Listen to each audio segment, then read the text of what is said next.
Bismillahirrahmanirrahim. Assalamualaikum warahmatullahi wabarakatuh. Perkenalkan, nama saya Habib. Saya dari kelas PGMI 1C. Di sini saya akan menjelaskan tentang Kerajaan Turki Utsmani. Baiklah, Kerajaan Utsmani adalah salah satu kerajaan dari 3 kerajaan besar sesudah runtuhnya kekuasaan Abbasiyah. 2 kerajaan lainnya adalah Kerajaan Safawi di Persia dan juga Kerajaan Mughal di India. Kerajaan Turki Utsmani yang paling lama, yaitu sekitar 6 abad lebih.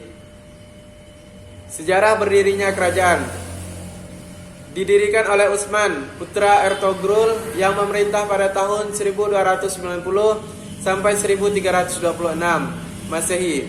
Keluarga Utsman adalah bangsa Turki yang berdiam di daerah Asia Tengah.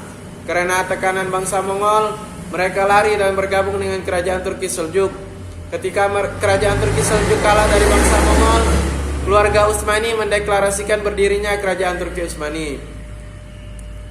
Kemudian 5 periode kekuasaan Utsmani.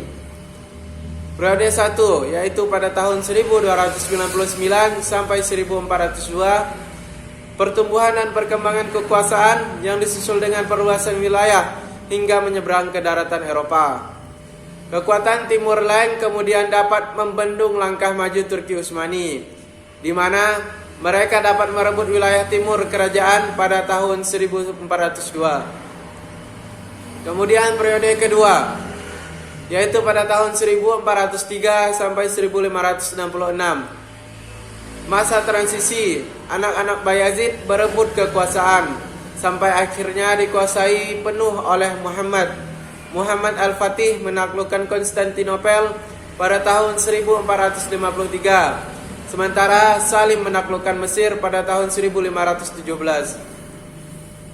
Periode ketiga yaitu pada tahun 1566 sampai 1703. Hanya bertahan dan tidak terjadi perluasan wilayah. Bahkan ada wilayah yang sudah jatuh seperti Hongaria ke pihak musuh. Kemudian periode keempat pada tahun 1703 dan 1839. Pada periode keempat ini adalah masa kemunduran dari kerajaan Turki Utsmani. Periode kelima yaitu pada tahun 1839 sampai 1924 terjadi modernisasi sampai kemudian jatuh pada 1924 dan kemudian berdirilah Republik Islam Turki. Masa kejayaan Turki Utsmani. Pada masa Sultan Sulaim Al-Qanuni pada tahun 1520 sampai 1566 Masehi, wilayah kerajaan sangatlah luas, yaitu Asia Kecil, Armenia, Irak, Syria, Hijaz dan Yaman di Asia, Mesir, Libya, dan Aljazair di Afrika, Bulgaria, Yunani, Yugoslavia, Albania, Hongaria, dan Romania di Eropa. Pasukan elit Janissary atau Inquisition Syariah dari anak-anak Kristen yang dididik secara khusus. Orang Turki mudah berasimilasi dengan unsur kebudayaan luar. Dalam bidang keagamaan, di samping adanya mufti yang berpengaruh, Tarekat Bektashi dan Malawi juga berkembang. Sementara Tarekat Bektashi dianut oleh kebanyakan orang awam. Abad ke-14 wilayah Turki Utsmani sudah mencakup Asia dan juga Eropa. Abad ke-16 meluas ke arah Arab dan juga ke Afrika Utara. Kemudian kemajuan adaptif masyarakatnya juga faktor kemajuan Turki Utsmani. Tidak banyak mengembangkan ilmu pengetahuan, sementara bangunan fisik sangat digalakkan. Masa kejayaan Turki Utsmani ada pada masa pemerintahan Sulaiman I Al-Qanuni. Selain pasukan Janissary, mereka juga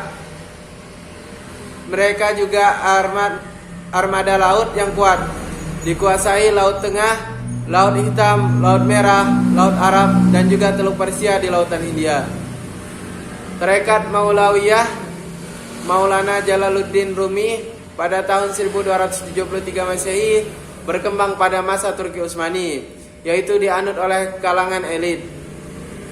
Faktor kehancuran kerajaan Turki Utsmani. Yang pertama, faktor internal. Luasnya wilayah kekuasaan dan buruknya sistem pemerintahan yang ditangani oleh orang-orang berikutnya yang tidak cakap, hilangnya keadilan, merajalelanya korupsi dan juga meningkatnya kriminalisasi merupakan faktor yang sangat berpengaruh terhadap keruntuhan kerajaan Utsmani. Kemudian, kehidupan yang istimewa dan bermegah-megahan sangat disayangkan pula bila kehidupan istana jauh dari nilai-nilai keislaman. Justru sikap bermegah-megahan dan istimewa serta memboroskan uang terjadi pula di kerajaan Turki Utsmani.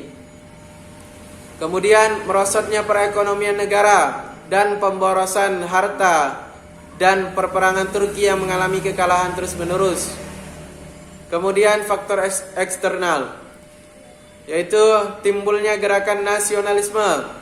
Bangsa-bangsa yang tunduk pada kerajaan Turki berkuasa mulai menyadari kelemahan dinasti tersebut. Maka walaupun kerajaan Utsmani memperlakukan mereka dengan sebaik mungkin, namun dalam benak tetap saja bila Utsmani adalah penjajah yang datang menyerbu dan menguasai wilayah mereka.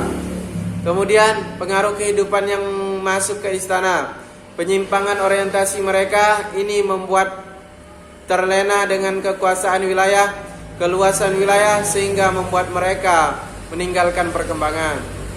Sekian penyampaian materi dari saya ucapkan terima kasih dan assalamualaikum warahmatullahi wabarakatuh.